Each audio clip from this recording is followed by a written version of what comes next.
ಎಲ್ಲರಿಗೂ ನಮಸ್ಕಾರ. ಶ್ರೀ ಗುರುಭ್ಯೋ ನಮಃ. ಹರಿ ಓಂ.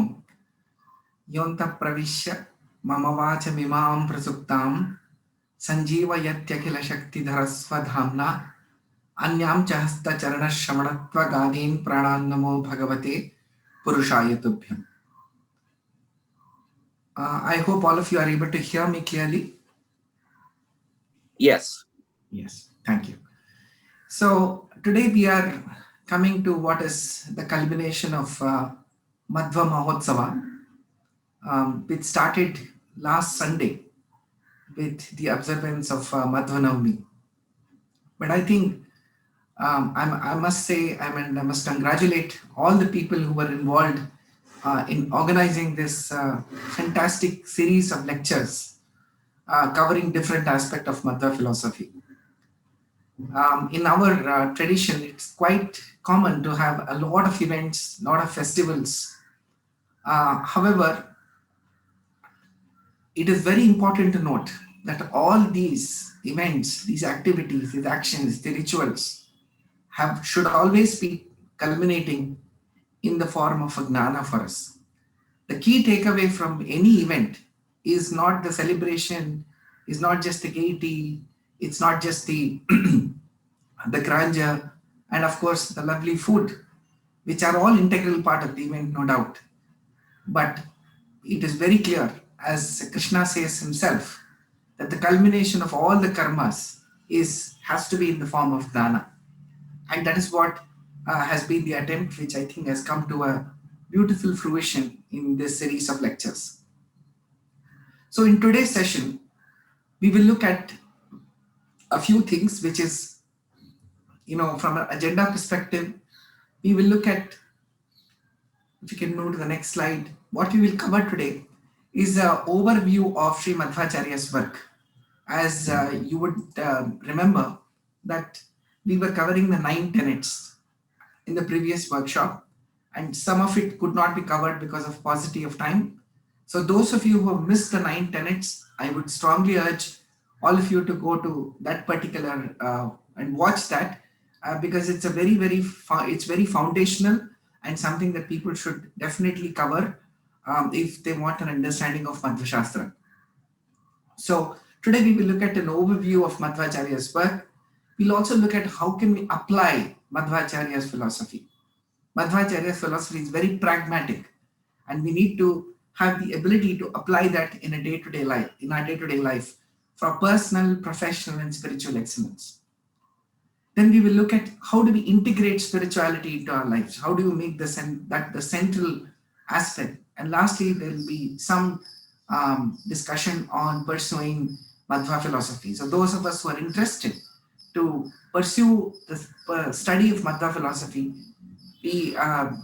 there are some tips and certain resources that I will try and share at the end, which can help you get an understanding of that. I think by the end of today's session, what we really want everyone to be able to do is to consolidate your learnings about Sri Madhvacharya's life and works. We have heard from various speakers the various aspects of Madhva philosophy.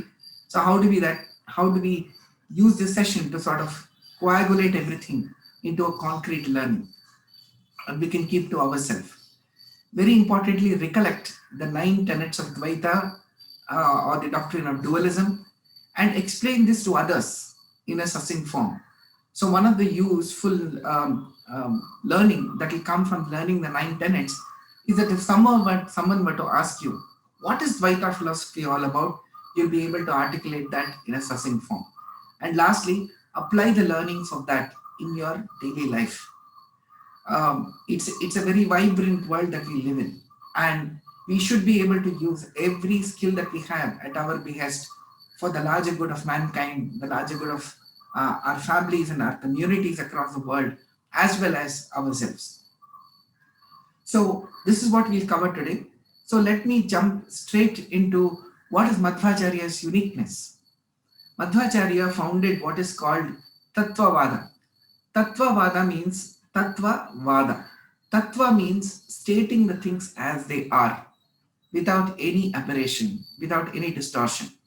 So if you look at an object and say, this is the object, that is Tattvavada. So why is it necessary to say something like this? We always thought that people think we have to state things the way they are. Why is there a question? The question is largely because of the fact that when you look at the philosophy, that the way it has evolved, it started with Tattvavada many centuries, thousands of years back maybe, but unfortunately it has got sort of distorted over a period of time because of errors in interpretation. Every philosopher made his own attempt to explain the philosophy. And because of certain things, certain thinkers who came in, and certain interpretation of the philosophy, errors have crept in over the period of time. So Sri Madhvacharya corrected those errors. And throughout his 37 great gems that we have, called Sarvamula Granthas, he has actually explained all of these errors, bringing out why what he was saying was right and what some of the others have said is inaccurate, and how they are inconsistent with our scriptures. The Tattvavada is founded on the basis of a very deep scientific analysis. It has its own system of proof called the epistemology, and it comes from a very strong body of knowledge. It has not come because of somebody's whims and fancies. So if you read the Sarvamula Granthas, you will find out that everything is coming on the basis of an argumentation, a debate, and a certain logical flow, or from that sort of comes from the understanding of the basic scriptures. So it is grounded in Madhwa, in the scriptures, and it covers all the aspects of philosophy. The Sarvamula Granthas very constantly draw from the knowledge of the Vedas, the Puranas, the Itihasas, and so on. They constantly refer. In fact, Sri Madhvacharya's Granthas, Sarvamula Grantha, is full of quotations from other Granthas, which we know are eternal. So therefore, it is consistent with those tenets as deeply as it can be. Now, this is not a small thing, because to be consistent with the whole body of knowledge and there being no distortion, and in fact correcting the distortions and errors and judgments that others have made, is no mean task. Second thing, Sri Madhvacharya's philosophy came in at a time when the world was surrounded by a lot of understanding of monoism, or Advaita as it's called. Now, Advaita is a representation of Jainism and Buddhism and so on. So therefore, to be able to counter that with a radically different thought in Dvaita is again, he was born and he was brought up and he won in a situation where there was a very hostile environment. His own parents, his gurus, and everybody else was a believer in a form of philosophy which was in many ways significantly different from Dvaita. So he won in that environment. And to this day, Sri Madhvacharya is the only guru in the world who is a proponent of dualism in its purism. Then came his pan-India influence. So if you look at how he traveled the length and breadth of a country in a very, very difficult environment. Those were not days when you could take flights from one place to the other, or there were not even roads. India itself was divided into so many kingdoms and small states. All of them had their own kings, or most of them are very hostile to each other and to hostile to everybody. There was anarchy virtually. So what we see as India today is not the India that was in the 12th century. But he went and created a pan-India influence. So right from Kashmir to Kanyakumari, the Vaishnavism Bhakti got accelerated tremendously after he came and he propounded Vaishnavism. So whether it is Tukaram, it is Mirabai, or Chaitanya Mahaprabhu, or anyone for that matter, Annamacharya in Andhra Pradesh, and Tulsi Das in Uttar Pradesh, what is presently Uttar Pradesh, all these people, Guru Nanak in Punjab, they had a clear influence of Madhvacharya's Vaishnavism Bhakti. that he propounded.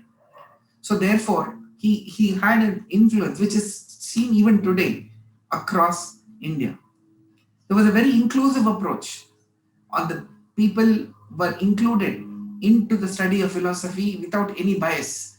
So whether it is Sumadhvija itself says that many of his students came from people who belonged to other castes, other social castes, students, people who came from different languages. All of them were included by him and his followers. We see that again in the life of Sri Jaitirtharu, the Sri Vyasaraja, Sri Vadaraja, Sri Raghavendra Swamiji, as we all know. All of them included people coming from different castes and backgrounds to come and study philosophy. And lastly, if you look at his illustrious lineage, this is probably one of the most unique aspects that for nearly 900 years, Sri Madhwa philosophy continues unabridged, unabated. So what do I mean by this? You can say a lot of other schools of philosophy also exist. They exist, but today there are a lot of internal contradictions.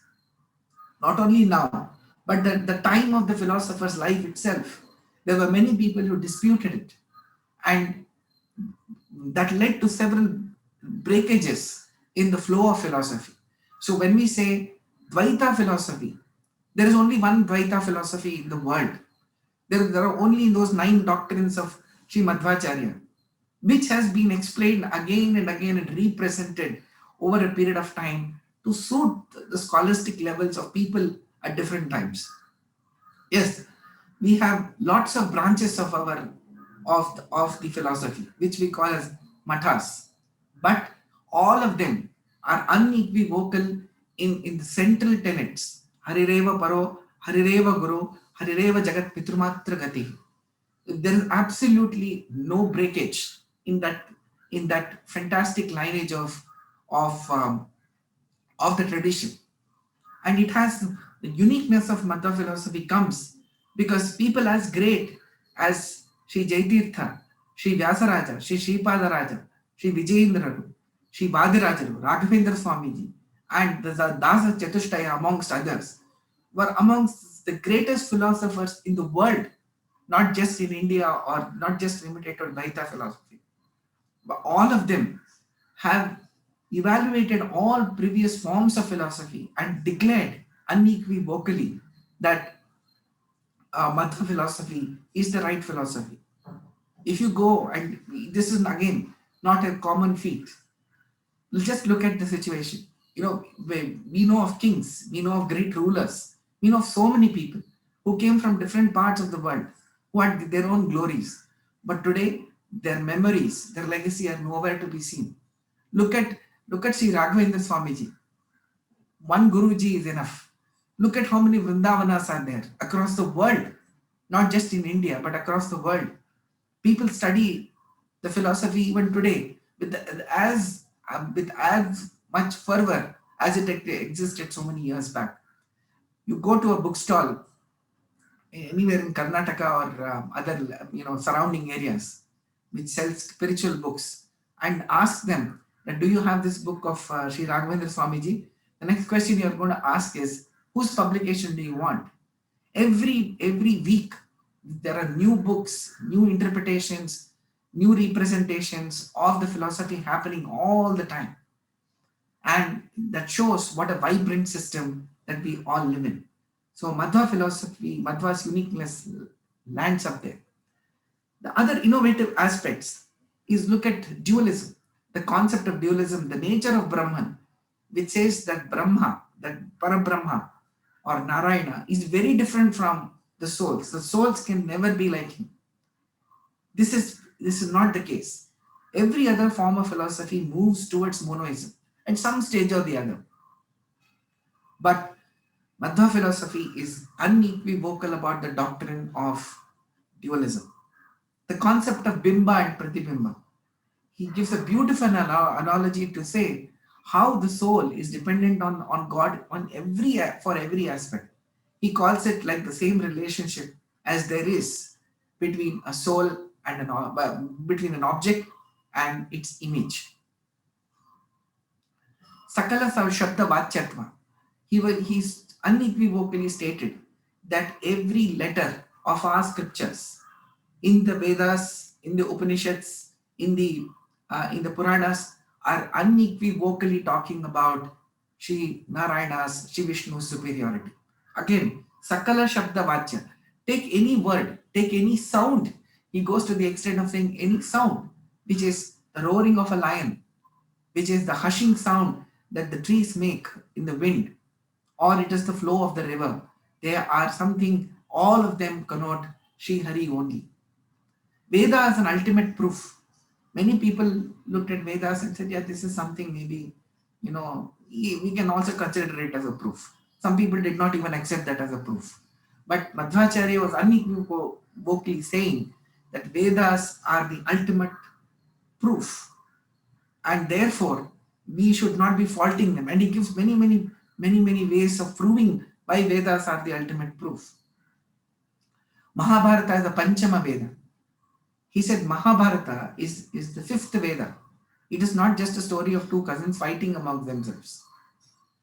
And then came his whole philosophy is experience based, where he comes and says that if you are talking about a certain aspect of philosophy and you are not feeling it, then it's not philosophy. You have to experience the philosophy. So when you say that the soul and God are same, he asks you the question that do you really feel like that? Don't you see your limitations? We all live in a world where we are constrained by so many things. God is completely independent. He has no constraints. He is all powerful, omniscient. So how can you compare yourself with a Brahman like that? And of course, the other uniqueness stems from the fact that his Sumadhva Vijaya, his biography, the philosophical and spiritual biography of Madhva Shastra, actually talks about his personality, a very pleasing personality, a person of immense build. He was supposed to be 7 feet in height, and his actions, his routine, and his habits all became lessons by themselves. So, just as I was giving the example the other day, you look at a tennis player, an ace tennis player, when you see him playing at the Wimbledon, everything that person does, everything he does is a lesson for budding tennis players. So similarly is the case with Madhvacharya. Everything that he did, the way he wrote his granthas, the way he stood, the way he sat, and the way he delivered pravachanas, all of which you can see reflections of very clearly in his Sarvamoola granthas, are very typical of that personality. So if you look at it, I'm not going to go through this list in detail, but I just wanted to bring out. Can you see those ticks in those boxes? Each tick means that he has covered that aspect of philosophy in his Sarvamoola Granthas. So if you look at it, he has covered the Vedas, the Upanishads, the Brahma Sutras, very important, Puranas, the Prakarana Granthas. If you can move to the next slide, the Stotras, the Achara Granthas, and Bhagavad Gita. All aspects of philosophy have been covered in these 37 texts. I will not go through the names of each one of them. You can read them at your leisure if you have not done so already. Now, why did he do that? He, number one, wanted to cover all aspects of philosophy so that no aspect is ignored and we do not have a way forward on that particular aspect of philosophy. And he has made philosophy accessible to the common man by composition of things like stotras. He has gone to the extent of prescribing a daily routine in his Achara Granthas. So once a group of people went and told him that they were under a state of immense sorrow and anxiety. What should they do? Immediately he wrote the Krishnamrita Maharanama, a beautiful text, a very short text. I think if anyone decides to read it, he can probably read it with the translation in 2 to 3 days. He is prescriptive of how do you find eternal happiness. And is there anybody on this in this discussion who does not want to be happy eternally? Absolutely not, I'm sure. Right? So therefore, he was, and there is very prescriptive in terms of what is the routine one should follow. Why do we feel sorrow? Why do we feel tired? Why do we feel demotivated? And what should we do in order to overcome this in a spiritual manner and not just in a physical manner? Sri Madhvacharya's style of writing, I wanted to spend 1 or 2 minutes on that, which is absolutely, it comes with a lot of clarity, and it is simple and short sentences, but there is an aura of finality in it. He's very clear what he wants to present, and he delivers that as a verdict. That's why you see Mahabharata Tatparya Nirnaya, Gita Tatparya Nirnaya. So they are not, they go through a lot of debate, but finally he comes up with a verdict about what is the right form of philosophy. Why is it important in today's world? Is the fact that if philosophy does not give you definitive answers, and you are on a perennial spin all your life understanding what is a form of philosophy you should be looking at, then you are bound to be unhappy, frustrated all your life. But Madhva philosophy is not like that. It is very clear about what it wants to state. And reading even one text of Sri Madhvacharya will provide you absolute clarity on what you should be doing in your life.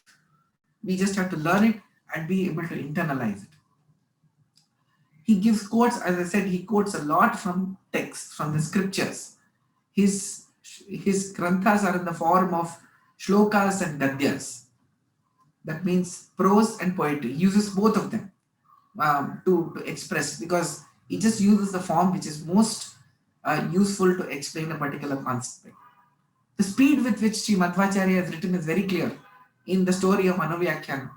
Anuvyakhyana is a magnum opus of 1,000 plus shlokas.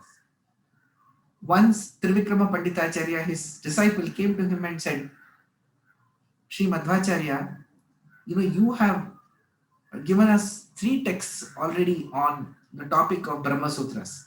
However, we still need more clarity on a few aspects. So can you please compose a text for us, the Grantha, which actually covers those aspects which we are not able to perceive and understand. So immediately he said, okay, fine. And he called 4 of his disciples and dictated the entire Grantha simultaneously. So he would call 4 people and say, the first Shishya will write the first chapter, the second Shishya will write the second chapter, the third Shishya will write the third chapter, and the fourth Shishya will write the fourth chapter. But when this is happening, he would dictate simultaneously to all 4 of them, one after the other. So when the other person is writing, he will go to the first person and dictate that. And in a record time, he composed this Kriti and this Grantha and gave it to those people who had asked for it. And Trivikrama Panditacharya would say, here it is, much to the shock of those people. So his writing is very pithy. He writes very fast. You can make out the way it has been written, that this is something which has been provided and produced at record time. And of course, everything is authenticated by Sri Vedavyasa. The Srimad Narayana himself has authenticated that these are the right words. In the Gita Bhashya, there was a word called Shaktitaha. That means he said, Madhvacharya had said, I'm explaining the meaning of Gita to the best of my ability. That is what he had written. But Vedavyasa says, don't say Shaktitaha, say Leshataha. Say that you can do much more. I'm sure you can do much more, but just because people cannot understand it, you have sort of curtailed it. So that's why I call it Shaktitaha. He has endorsed and read every part of it, and it is extremely consistent with Sri Vedavyata's Brahma Sutras, Sri Vedavyasa's Puranas and Itihasas. So that, and everything is beautifully embellished by his commentator, chief commentator, if I can say, Sri Jaitirtharu, whom we call as Tikagarayan. So the word Tika means critique or commentary. That means something that helps appreciate all aspects of Madhva philosophy. Now, why is Sri Jaitirtha's position so unique? Is because Sri Madhvacharya's writings are very pithy. He writes in bullet points, and he does not explain everything, as we call it, dumb it down to the people. It is left to Sri Jaitirtha's historical work, where he has written a beautiful commentary bringing out all the aspect of what Sri Madhvacharya says. Chitra, that's why when we think about Jaitirtha, we say Chitrai Padeshcha Gambhirai, Vakyair Manaira Khanditaihi, Guru Bhavam Vyanjayiti Bhatishi Jaitirthava. So whatever was the central purport of his Guru, he has been able to bring it so well and highlight those aspects so in such a succinct manner that one has to read it to believe it. Now, why is this critical? Is the fact that if you look at other forms of philosophy, people who wrote commentaries on those forms themselves contradicted it, and there were inconsistencies between them. But in Madhva philosophy, it is not that way at all. Each guru, the big list that you see below them, all of them have read every aspect of the Shastra, evaluated all forms of the Shastras. In fact, they do it over and over again. So Jaitirtha does it in Pramana Paddhati. Jaitirtha also writes it in his commentary of Brahma Sutra Bhashya.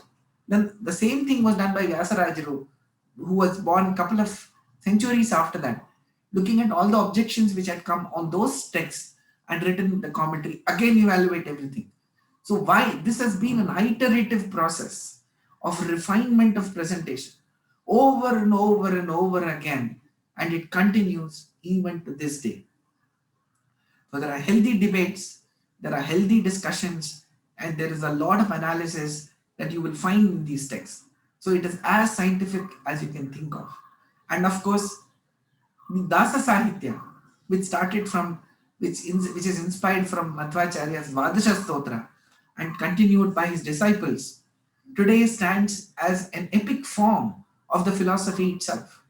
So those of you who are for some reason unable to read Sarvamoola Granthas and are reading the Devarnamas have absolutely no reason to feel demotivated because they are not reading Sanskrit text. You cannot find a better representation of the great doctrines of Madhva philosophy than what you can find in in the Devarnamas. They're an absolute beautiful representation, something that we can all we can relate to very easily.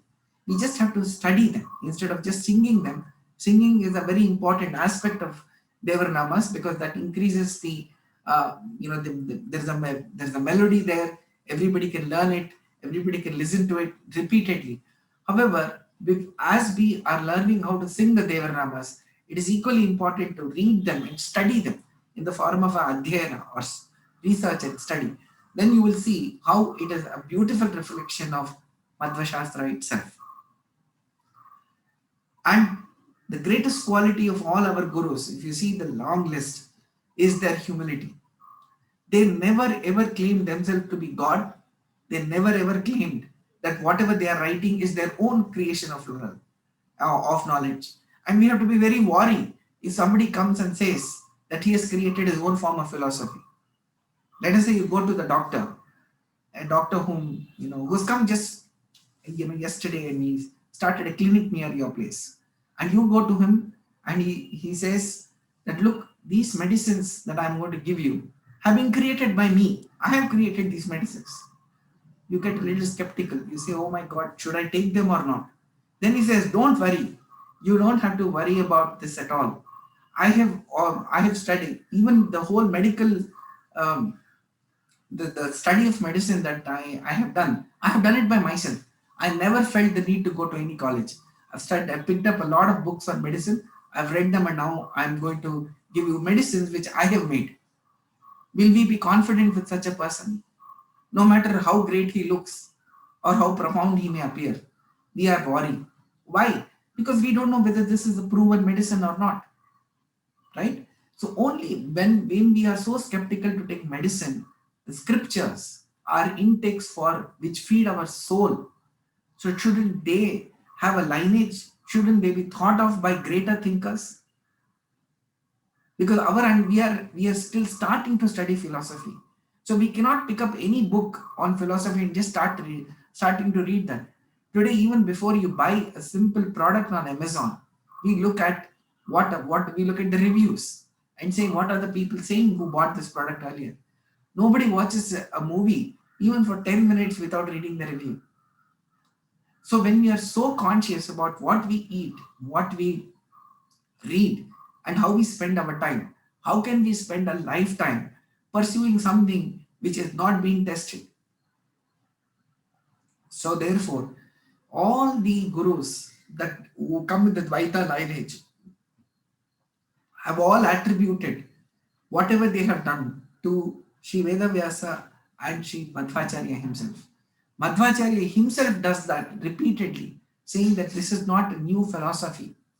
It has come because of my understanding and my detailed study of every other Shastra, which is Alodhya Sarva Shastrani, Vicharicha Punah Punaha. That is what he says. I have looked at every form of philosophy and thought about it Punah Punaha, again and again. And then I have come to the conclusion that Madhva Mata, or whatever is said in Dvaita Mata, is the right way to pursue the understanding of God. So this is about Madhvacharya's uniqueness. Now, how do we apply it? Let us take a pause because we are moving into a different topic. This is a very important aspect because one may look at around and say, okay, fine. In the Madhva Navami Utsava, I learned a lot of lectures. But tell me something, how is it going to, is it relevant today? Are we not living in yesteryears? Why not, why do we want to do this? And the answer is quite clear. In our current times, we are experiencing stress and anxiousness and anxiety on a daily basis. All of us will agree that when you look at the list, there is lack of energy. There is a feeling of heaviness. There is, we are very, very scared of failure because we just want to be very successful. Ask people and they say, I don't know where I'm going. There's a lack of direction.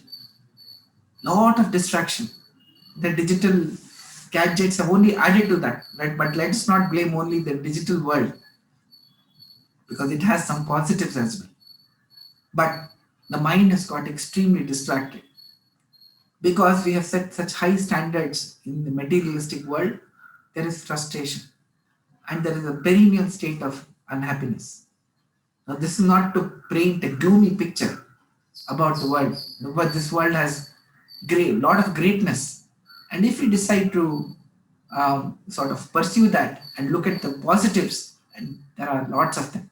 However, there is no doubt, I think, in our minds that the big list that we have, unfortunately, on the left of the screen are something which are heavily pulling down. Look at the statistics of mental depression. Look at the statistics of people committing suicide or attempts to suicide. Look at the lack of energy that we find perennially in people when we talk to them. Yes, externally everybody appears to be fine, but when you talk to them personally, there is unhappiness. Now, why is all this coming? There are two main issues, and the Bhagavad Gita brings it out beautifully. One is ego or arrogance, or what we call as ahankara. The other one is attachment, which is called mamakara. These two are our biggest enemies. And in any field, you may be wanting to be the best doctor, you want to be a politician, you want to be a scientist, you want to be a housewife, you want to be a parent, you want to be a child.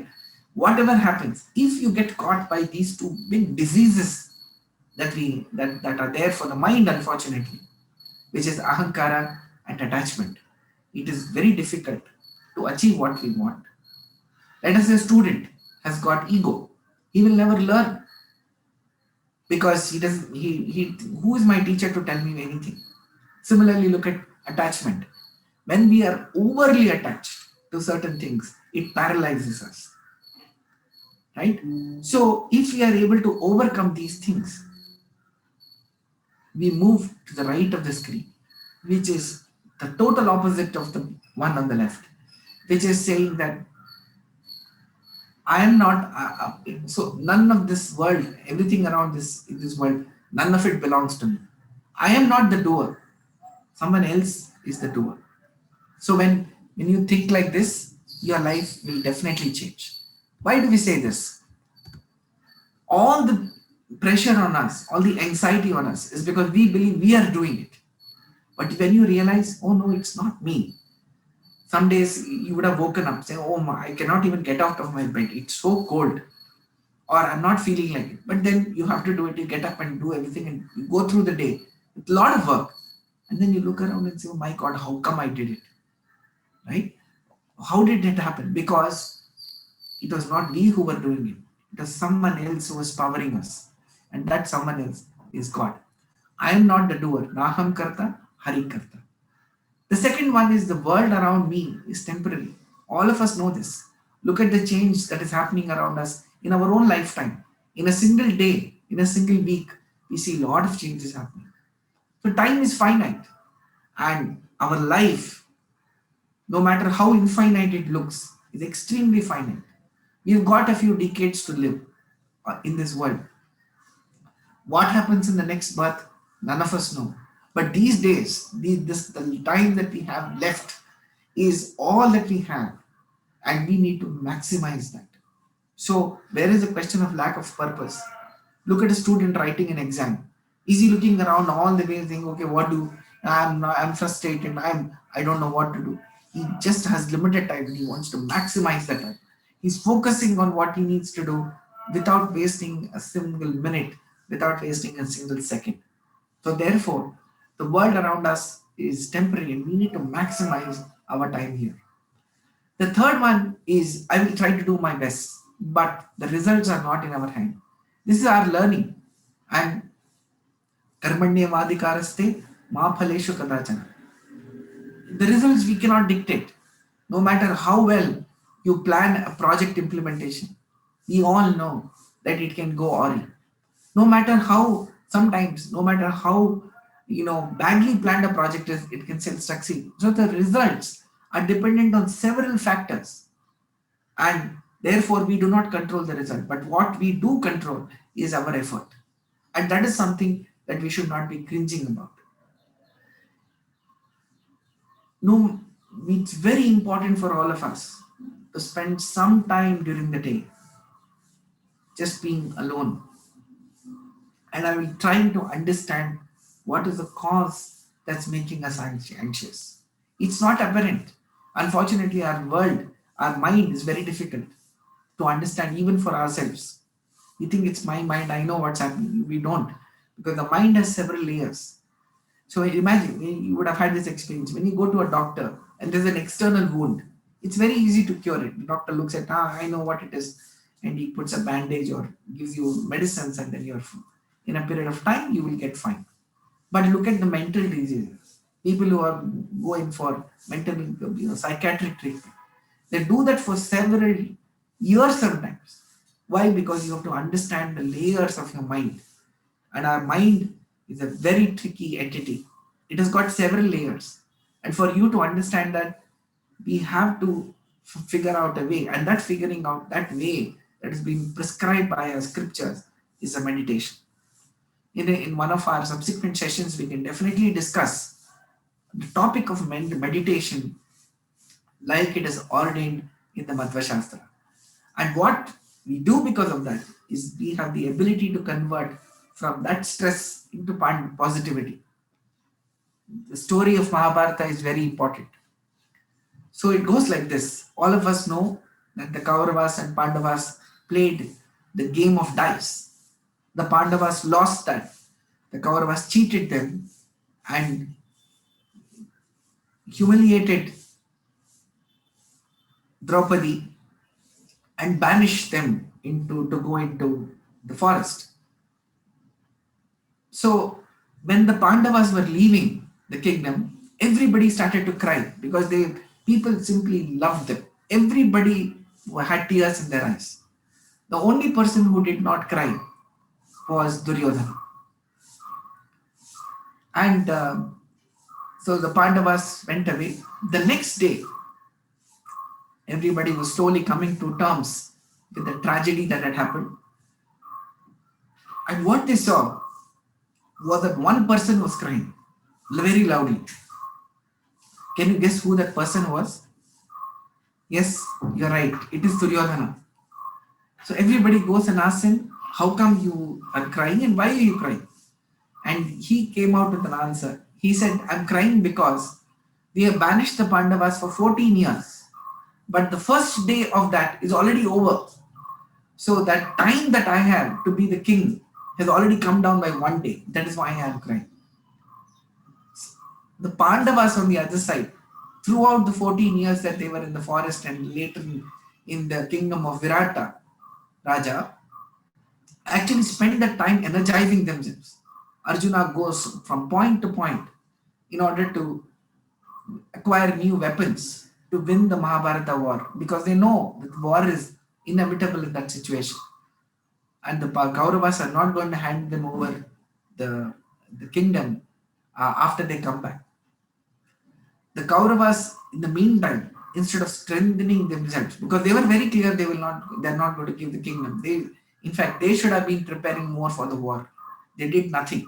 They spent the entire time trying to humiliate Pandavas wherever they were, and in turn only get humiliated. And rest, as they say, is history, which is that Pandavas and Kauravas fought the deadly war. The Pandavas were fully prepared mentally, physically, and with ammunition to defeat the Kauravas. And the Kauravas got wiped out, and Pandavas emerged victorious. What is the story lesson for us? Is that we need this kind of the mindset of the Pandavas and not the Kauravas. Yes, all of us will have problems. Everybody has problems. Everybody has enough on the plate to cause the stress.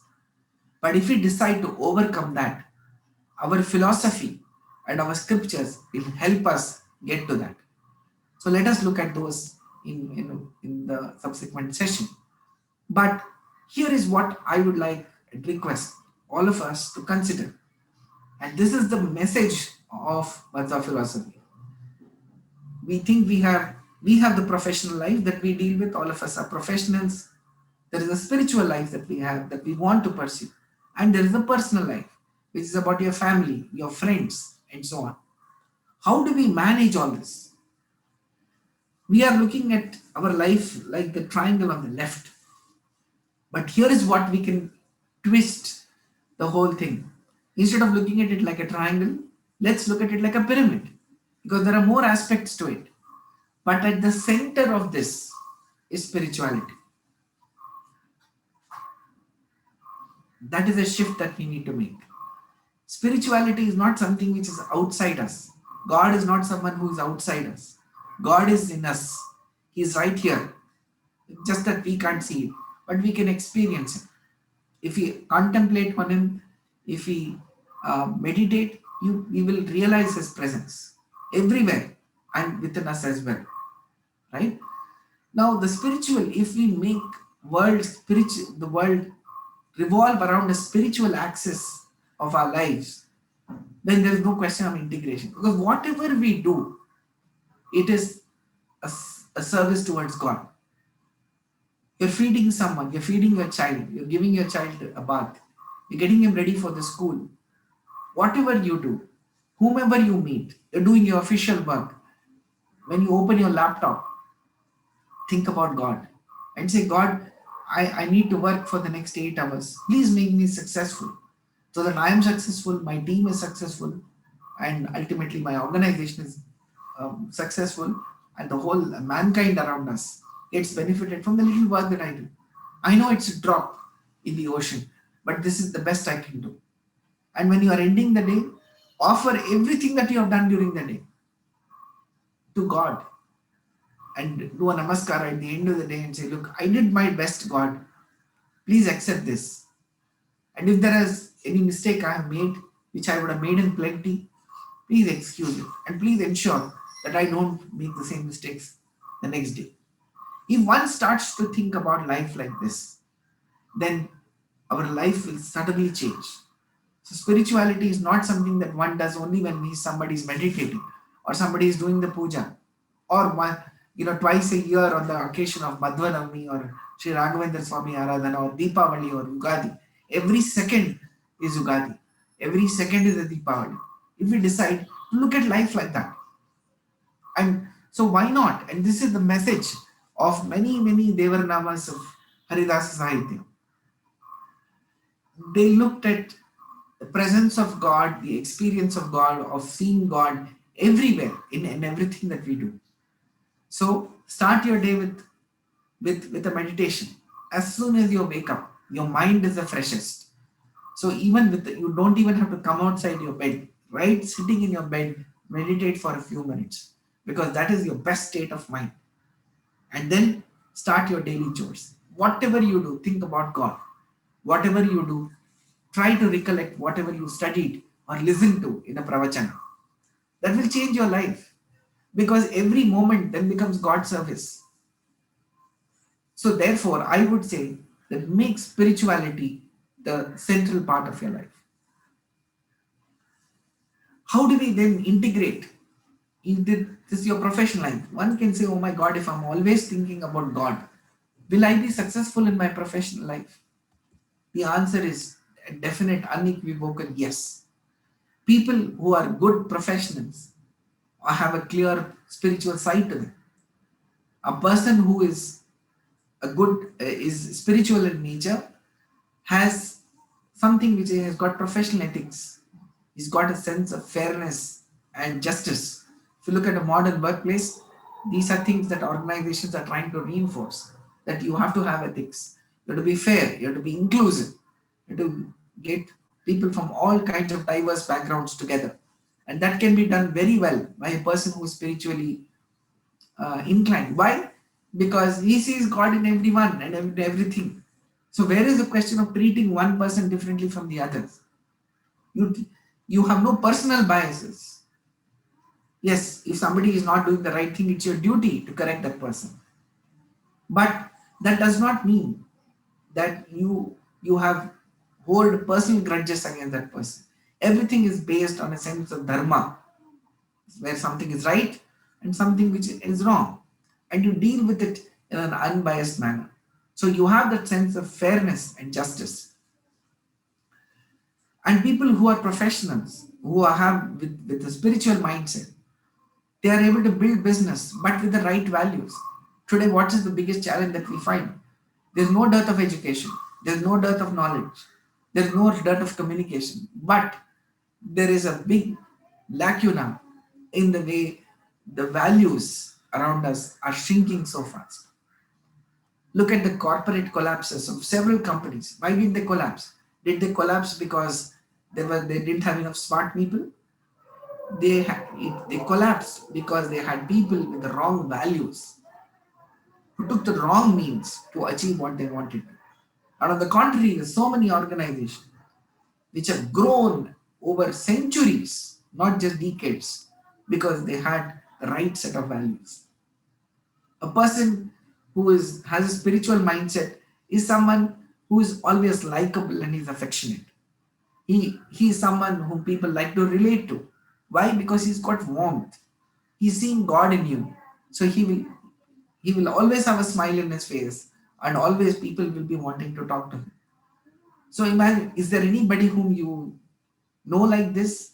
Please go back. There will be a spiritual side to that person and that personality. And then you look at, there are real life examples of so many people who have pursued what they want to with a spiritual side mindset. Recently we had the misfortune of the Vrindavana Pravesha of Pejawar Swamiji. And I had the opportunity to work very closely with him for many decades, in fact.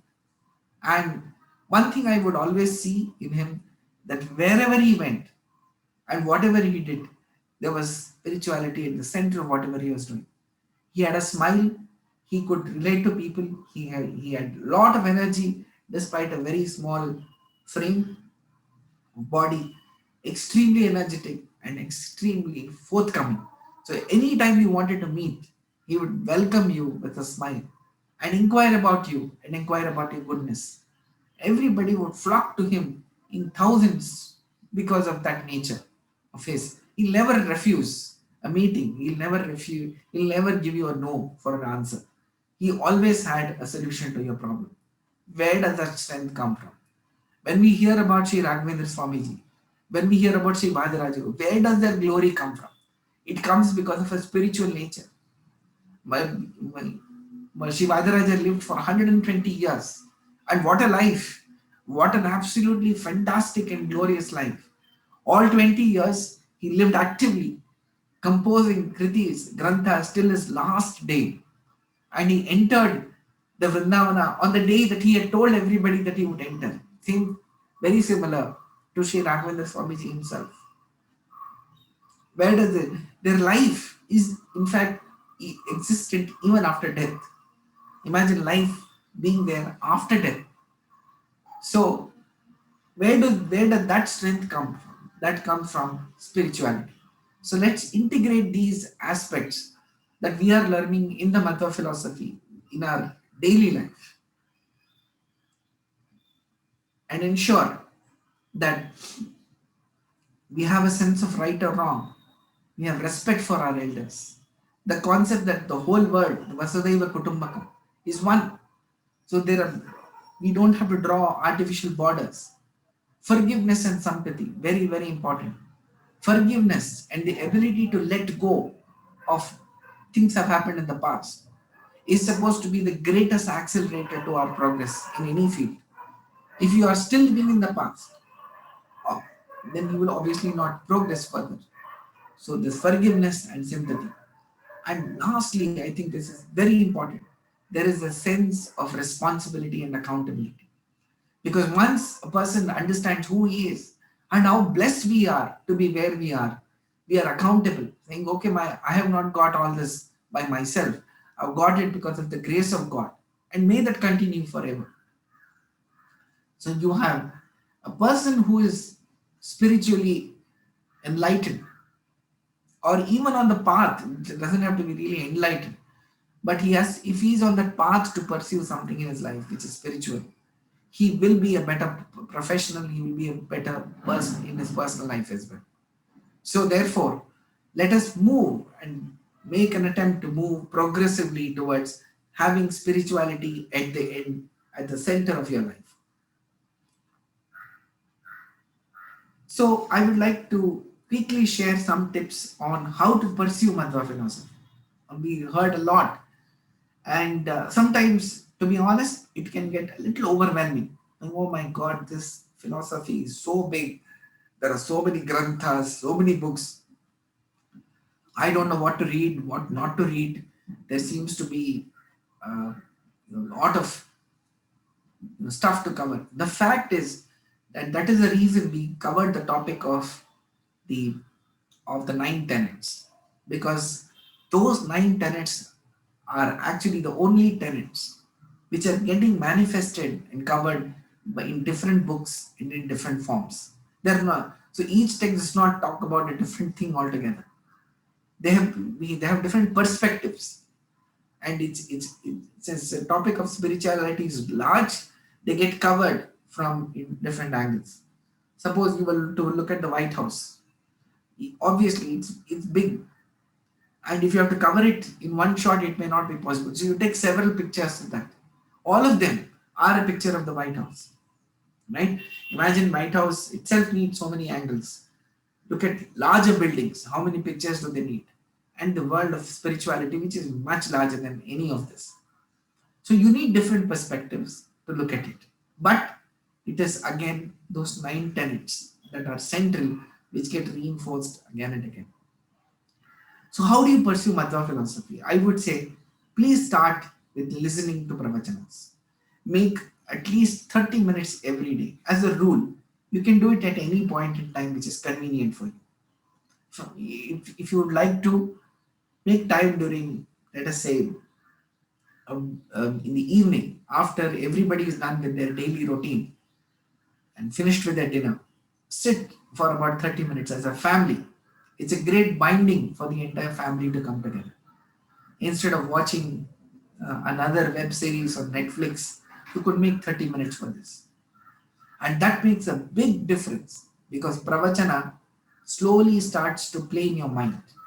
You wake up in the morning, again, the pravachana that you've heard in the previous day will be ringing in your ears. And I will share more resources on that. Start by reading philosophy, because no matter how much you hear, it gets reinforced when you read it with your own eyes. And of course, the big advantage in reading is that, uh, yeah, Anita ji, I will come back to you with an answer about whether these are books available in English.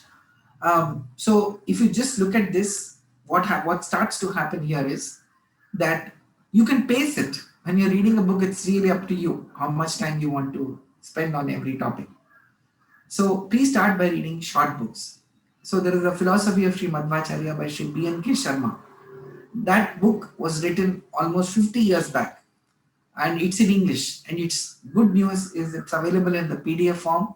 I'll be happy to share this with Shrikant and Sunil, the organizers of this lecture, and they can circulate it into the group. It's available as a PDF. There is another book called Madhva Shastra by Srimad Prabhanjanacharya. It's a very, very short book, just 100 pages. That's in Kannada. The first one is in English, the second one is in Kannada. Gita Sarodhara by Shri Vishweshatirtha Swamiji. Brilliant, that's in English. It is a brilliant lecture, series of lectures that he delivered in the 1960s, which got captured in the form of a book, and that's available in Kannada, that's also translated in English, and that is available. It had gone out of print, but now it's available. Mahabharata the Belaku by Sri Prabhanjanacharya, again a beautiful book. That's in Kannada. Life and Works of Sri Madhvacharya by Vyasankara Prabhanjanacharya, which is, he has picked up the entire biography of Madhvacharya, which is Sumad Vijaya, and added a lot of philosophical aspects. That is available in English. And there is, of course, for those of you wanting to improve your understanding of the Sanskrit language and its superb usage, you cannot think of a better text than Rukminisha Vijaya by Sri Vadaraja Tirtharu. Again, you would have seen a smile on my face when I'm talking about Sri Vadarajaru, because like everybody, I'm a big fan of his writings. The way he presents the usage of humor, the usage of sarcasm, the usage of analogies is something which is absolutely stunning to be believed. So, Rukmini Vijay, if you get a chance to read it, please do read it. One of the resources I would really like to recommend, and I'll be happy to share more, is vyasamadhva.org, which is a website of Sri Prabhanjanacharya. It has got close to 6 to 7,000 hours of pravachana, which has been uploaded since several years. I know the website existed since 20 years at least, but even the ones that he had done, pravachanas he has rendered, many of them are series of lectures that he has rendered. That is available for you. So please go there, visit it. It has got reclassified beautifully by Vinay, who works with him. And please use that as the resources which are available. And there is Madhvacharya for the youth. We have a YouTube channel, the organization which I am a part of, which has got we have conducted 118 workshops.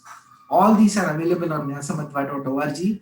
And if you go and subscribe to the channel Madhvacharya for the youth, you will get alerts every time there is an upload.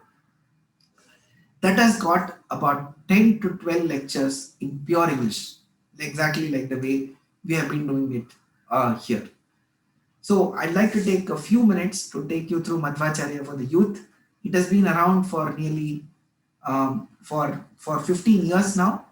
We have conducted more than 118 workshops covering 6,000 youth participants coming from different parts of the world. We are covering all the aspects of our scriptures for the benefit of the youth. This is something that we felt a dire need many years ago, and under the tutelage of Sri Vishweshatirtha Swamiji, Prabhanjanacharya, and Justice M.N. Venkatacharya, former Chief Justice of Supreme Court, we started this workshop. And what we are trying to do is how do we enrich our personal and professional life using lessons from our spiritual world. So this is Madhvacharya for the youth, works very closely with Vandyam Foundation, which is a foundation which has started 3 years back. The foundation started recently, but the Vandyam Prasada Food Private Limited is an organization which is serving sattvic food cooked in traditional style, offered to Lord Krishna. There is a Naivedya that's performed and delivered to homes in South Bangalore area. So they have delivered close to 100,000 meals so far since the last 2 years. You can find more details of that in the website vandyam.com. So Madhvacharya for the youth, um, I'll show you some very quick pictures and close. It started in Vijay Bharati High School many years ago in Bangalore, but then slowly we started moving to different locations, and it has been addressed by some of the greatest pontiffs that are there. You can see them: Shri Uttarathi Mat Swamiji, Pejawar Mat Swamiji, Bhandarkiri Mat Swamiji, Shripad Raja Mat Swamiji, Palimar Mat Swamiji, who has actually come multiple times to address our workshop, have all uh, graced the occasion. So it started that way, and then we started to webcast it. It's now available all over. We have conducted workshops, training sessions by professionals on financial planning, on the topic of how to build your career, how to do meditation in the modern world, look at HR perspectives in terms of how you can improve your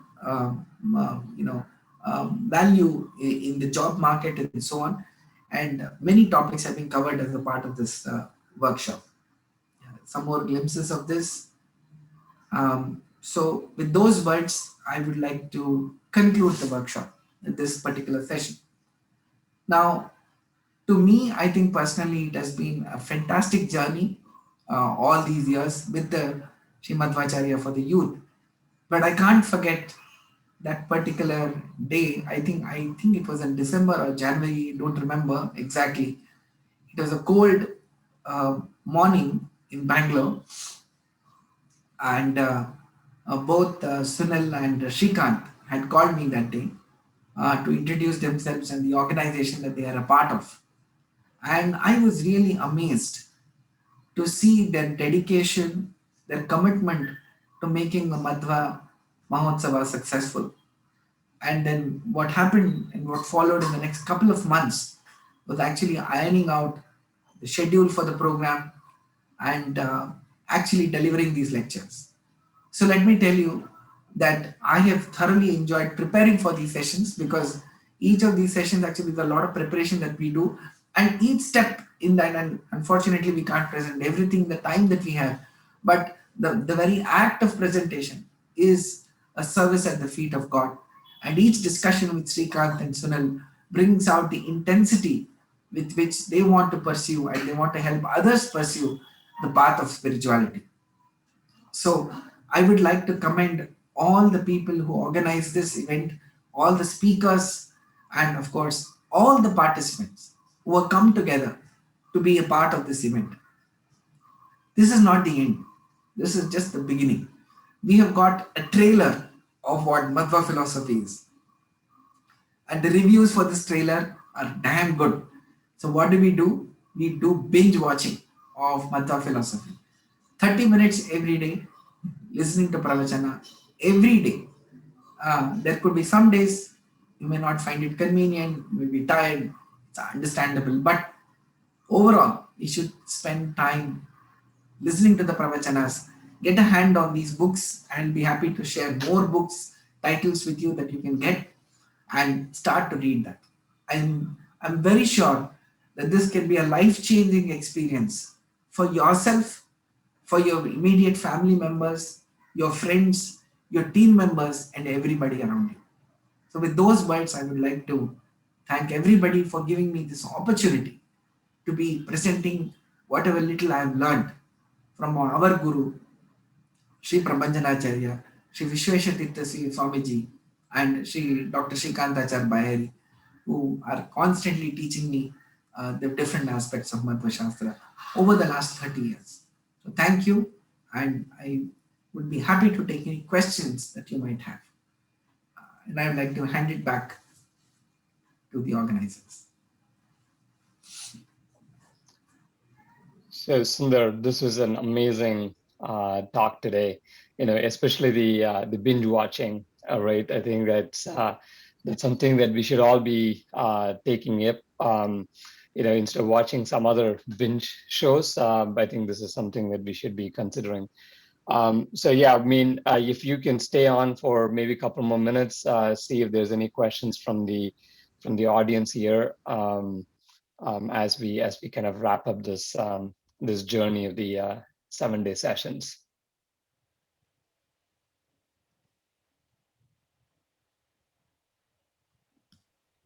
Yeah, as we're getting the questions, Shrikant, if I may just add one more point, I would really request everyone who is there to make an attempt to learn Kannada as a language. The reason I say this is that, and I'll give my own example. My father was in the Indian Air Force, so I didn't have the opportunity to learn Kannada as a language formally. It was only at the age of 18 that I started learning Kannada, but I was fortunate enough to know Hindi, and the Kannada and the Hindi, the alphabets are complementary. So they're exactly a mirror image of each other. So it helped that way, but it still took me another 5, 6 years to start reading it smoothly. But the reason I say this should be done is that majority of our work in Madhva philosophy is in the Kannada language. And when you are looking at these original texts, many of which are only in Sanskrit, translating them to Kannada itself is a big challenge. But we have covered that part very well with some of the greatest scholars who have made an attempt, and the translations have worked out just superbly for everyone. But if one were to start translating all those Kannada works or Sanskrit works into English, there will be a significant step down. Sanskrit is a technical language. It's like a coded language. You know, if I were to ask a software engineer that the code that he's writing, can he explain it in English? He cannot explain that in English because that's a coded language. It becomes a challenge. Not that one cannot do it, but it is an uphill task to do it, and it becomes too scholastic even if one tries to do it in English. So my request is, let us start with the English, reading these English works and listening to these English lectures. Some of them are on Madhvacharya for the youth, but I think make an attempt to learn the language. I'm sure in 1 or 2 years you'll be really very good at reading things very fast, because that will give you access to the entire plethora of texts which are there. And unlike Sanskrit, Kannada does not have so many rules, and the grammar rules are very simple. You just have to understand what is written. I know it may look very difficult for many people who have never learned Kannada, or who have learned Kannada but now have not been reading it for some time. But it is a real, it'll help you step up your understanding and study of the philosophy, because no part of philosophy will be inaccessible to you. So that's just a request and suggestion I would everybody like everybody to consider.